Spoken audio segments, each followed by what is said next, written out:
អង្គុយម្នាក់ឯងនិយាយម្នាក់ឯងរកពាក្យថ្លាថ្លែងប្រឹងស្រែកសួរទៅលោកកាហេតុអ្វីមនុស្សស្មោ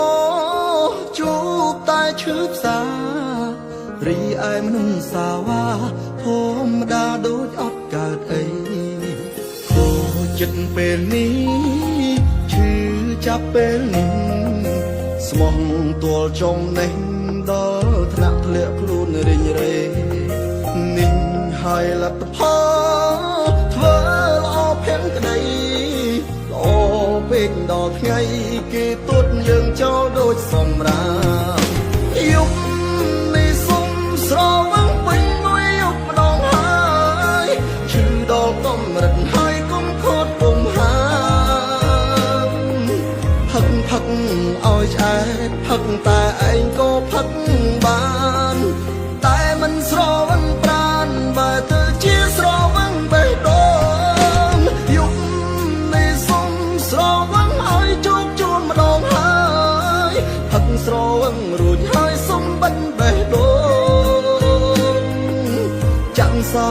password ជូទុកមួយរយ៉ាងម្ដងសុំទៅផងបេះដូងរកក្តីសុខឲ្យមិនបាន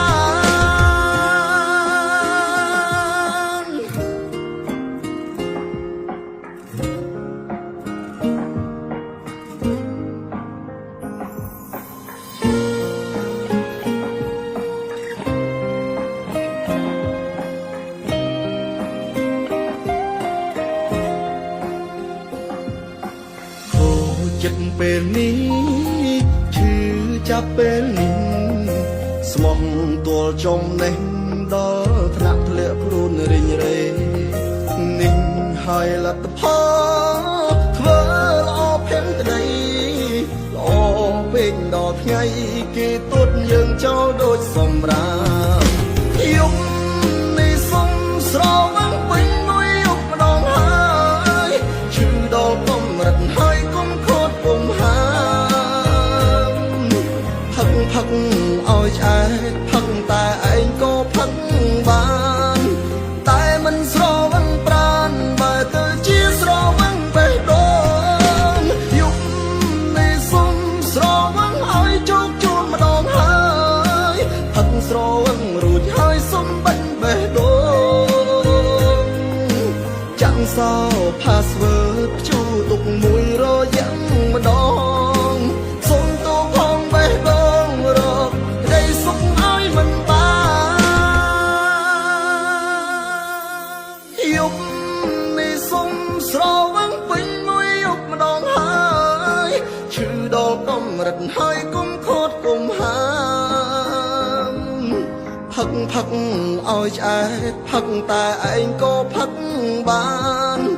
តែមិនស្រវឹងប្រានបើទៅជាស្រវឹងបេះដូងយប់នេះសុំស្រវឹងឲ្យជោគជូនម្ដងហើយផឹកស្រវឹងរួចហើយសុំបិទបេះដូងចាំសោ password ជូទុកមួយរយ៉ាងម្ដងសុំទៅផងបេះដូងរកក្តីសុខឲ្យមិនបានសុំទៅផងបេះដូងរកក្តីសុខឲ្យមិនបាន